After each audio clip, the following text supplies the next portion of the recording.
नमस्कार, मैं दीप्ति बुंदेलखंडी जायका में एक बार फिर से आप सभी का स्वागत करती हूँ।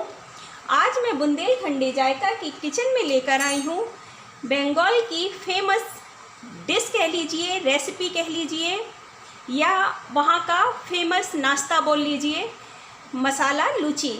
और ये मसाला लूची मैं आपको बुंदेलखंडी जायका की किचन में बनाकर दिखाऊंगी। और उस मसाला लूची को बनाने के लिए हमें किन किन चीज़ों की ज़रूरत है वो मैं आपको बताती हूँ। आप सोच रहे होंगे कि दीप्ति ने ये छन्नी और बाउल यहाँ पर खाली क्यों रखा है, वो मैं आपको बाद में बताऊँगी। मैंने यहाँ पर लिया है 200 ग्राम मैदा और यहाँ पर लिया है मैंने दही। दही छोटी कटोरी है, इतने दही में इतना मैदा पर्याप्त है, क्योंकि लूची का जो डो लगाया जाता है वो दही से ही लगाया जाता है। अगर कम पड़े तो और आप ले लें, क्योंकि वो सिर्फ दही और दही से ही लगता है और इसमें किसी भी तरह का इनो, सोडा या बेकिंग पाउडर कुछ भी नहीं डाला जाता है। यहाँ पर मैंने लिए थोड़ी सी कसूरी मेथी और थोड़ा सा तेल। तेल इसमें मोयन लगाने के लिए मुझे चाहिए है। आप कोई भी तेल इस्तेमाल कर सकते हैं, जो भी आप सब्ज़ी वगैरह में इस्तेमाल करते हैं। और मैंने यहाँ पर लिए हैं कुछ बेसिक से मसाले। ये बंगाल की डिश है, पर हमारे बुंदेलखंड में भी इसके मसाले हमें आसानी से मिल जाएंगे और हमारी किचन में ही मिल जाएंगे। मैंने यहाँ पर लिया है 1 चम्मच धनिया पाउडर, आधा चम्मच गरम मसाला पाउडर, आधा चम्मच भुने हुए जीरे का पाउडर, 1 चम्मच चीनी, आधा चम्मच चाट मसाला, थोड़ी सी चिली फ्लेक्स, 2 चुटकी हींग और नमक स्वाद के अनुसार। तो चलिए मैं बता देती हूँ मैंने ये छन्नी और यहाँ पर ये बाउल क्यों लिया है। मसाला लूची बनाने के लिए हमें जो दही चाहिए होता है वो हमें ड्राई दही चाहिए होता है, यानी कि जिसका पानी पूरी तरह से निकल जाए। और जब हम इसकी तैयारी शुरू करते हैं तभी हम इसको इस तरह से छन्नी में डाल के रख देते हैं, ताकि सारा पानी अच्छे से नीचे निकल जाए। और अब मैं लूँगी एक बाउल। मैंने इस तरह से एक बाउल ले लिया है। इसका डो लगाने के लिए मैं इसमें डालूंगी ये मैदा। मैदे में ही मिक्स करेंगे हम 2 से 3 चम्मच तेल, और उसके बाद ये सारे मसाले आप ध्यान से देख लीजिए। धनिया पाउडर, गरम मसाला, जीरा पाउडर, चीनी, चाट मसाला, लाल मिर्च कुटी हुई, हींग और नमक, ये सारे मसाले एक साथ इसमें चले जाएंगे, क्योंकि ये हमारी मसाला लूची है। और ये कसूरी मेथी, मैंने 1 चम्मच कसूरी मेथी ली है और इसको इस तरह से हाथ से हम रगड़ते हुए इसमें डाल देंगे। और सारा जो मोयन, मसाला, मैदा है उसको हम अच्छे से मिक्स कर देंगे। मैंने बहुत अच्छे से ये सारी चीज़ें मिक्स कर दी हैं और इसको आप बहुत अच्छे से हाथों से कर लें, किसी तरह की गांठ या गुठली ना रह जाए मैदे में। और अब इसमें हम डालेंगे ये ड्राई कर्ड, यानी कि पानी निकला हुआ दही। और हम इस दही से ही इस आटे के डो को बहुत अच्छे से हाथों की सहायता से लगाएंगे और इसका अच्छा सा डो तैयार कर लेंगे। इसका हमें नरम सा डो बनाना है और इसमें हमें पानी का ज़रा भी इस्तेमाल नहीं करना है। आज मैं आपको ये मसाला लूची बनाकर बता रही हूँ, फिर मैं किसी दिन आपको मिष्टी दोई वाली लूची बनाकर भी बताऊँगी। और मैं लगा लेती हूँ ये अपना डो। देखिए मैंने इसका दही के साथ ही सॉफ्ट सा डो तैयार कर लिया है। अब मैं क्या करूँगी, थोड़ा सा लूँगी ऑयल हाथों में और इस तरह से पूरे डो के ऊपर अच्छे से लगा दूँगी। और ऑयल लगाने के बाद मैं इस तरह से इसको कवर करूँगी और 3 से 4 घंटे रेस्ट करने के लिए छोड़ दूँगी। मैं जब भी ये मसाला लूची बनाती हूँ, और अगर आपको प्योर बंगाल वाला टेस्ट चाहिए तो फिर आपको इसे 3 से 4 घंटे रेस्ट करने के लिए रखना पड़ेगा। और अगर आपके पास समय नहीं है और आपको फटाफट ये बनाकर खानी है तो फिर आप इसमें आधा चम्मच इनो पाउडर का भी इस्तेमाल कर सकते हैं और इनो पाउडर डाल के इसको बना सकते हैं।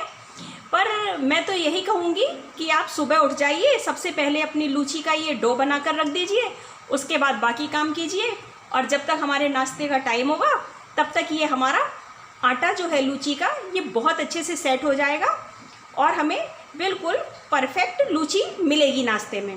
तो चलिए मैं इसे रेस्ट करने के लिए रख देती हूँ और मिलती हूँ मैं आपसे 3 घंटे बाद। लीजिए, लगभग 3.5 घंटे हो गए हैं, मेरा बाकी का सारा काम फिनिश हो गया है।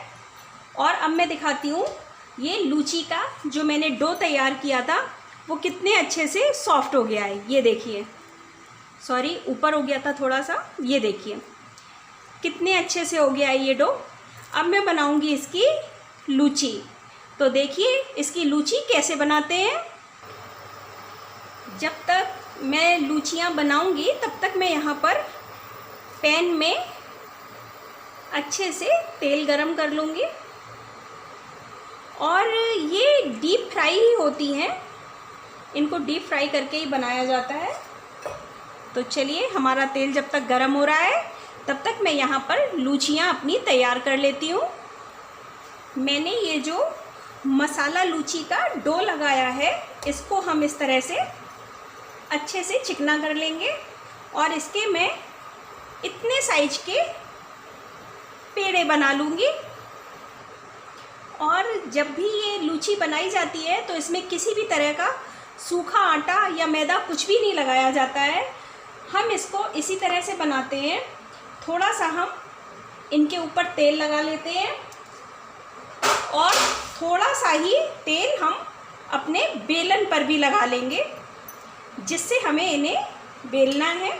और उसके बाद हम इनको इस तरह से डायरेक्ट तेल लगाकर लीजिए।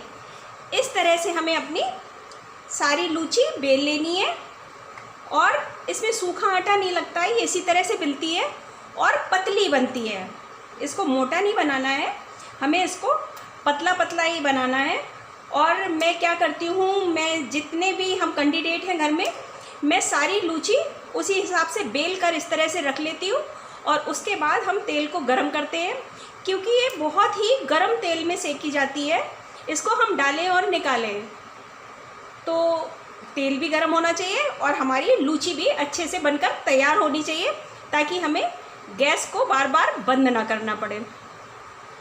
लीजिए, मैंने अपनी सारी लूचियों को बेल कर इस तरह से रख लिया है और अब हमारा जैसे ही तेल गरम होगा मैं इसमें फटाफट सेकना शुरू करूँगी। और तेल हमारा गरम है या नहीं हम इस तरह से उसको देख सकते हैं। थोड़ा सा हम आटे का टुकड़ा डालेंगे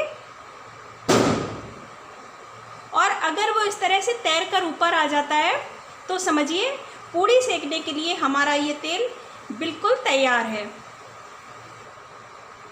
हमारा तेल गरम हो गया है, अब हम इनको इस तरह से तलना शुरू करेंगे। ये फूली फूली बहुत ही नरम और मुलायम बनकर तैयार होती है।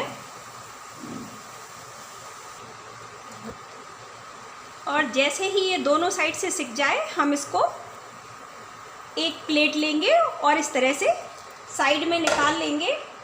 और मैं जब भी ये लूची बनाती हूँ लंच में तो मैं क्या करती हूँ, मैं गरम गरम ही सेकती हूँ। इनको हम सेक के रख देते हैं तो फिर खाने में उतना अच्छा नहीं लगता है। अगर इसको आप गरम गरम ही खाएं तो ये खाने में बहुत टेस्टी लगती है। ये लीजिए, बनकर रेडी हो गई है गर्मा गर्म लूची। और इस लूची को आप सब्जी के साथ भी ट्राई कर सकते हैं, कोई भी सब्जी के साथ। पर मेरी बेटी को ये इस तरह से सैलेड के साथ बहुत पसंद है। और ये सैलेड भी मैं किस तरह से कट करती हूँ, मैं प्याज, टमाटर, गाजर, चुकंदर जो भी हमारे पास होती है वेजिटेबल सैलेड वाली, वो सारी मैं महीन महीन कट कर देती हूँ और उसमें नींबू और नमक डाल देती हूँ। मेरी बेटी को ये बहुत पसंद आती है। और हम लोगों को भी पहले हम लोग इसको सब्जी के साथ ट्राई करते थे, पर अब हम लोग भी इसे सैलेड के साथ खाते हैं, क्योंकि ये थोड़ी सी ऑयली हो जाती है और इसको अगर सैलेड के साथ खाएं तो ये बहुत अच्छी लगती है। अगर आपको मेरी ये बंगाली मसाला लूची पसंद आई तो प्लीज़ आप उसे एक बार ट्राई ज़रूर कीजिएगा, खाइए और घर में सबको बनाकर खिलाइए। मेरी इस रेसिपी को लाइक कीजिए और मेरे चैनल का नाम है बुंदेलखंडी जायका, तो प्लीज़ आप उसे सब्सक्राइब कीजिए।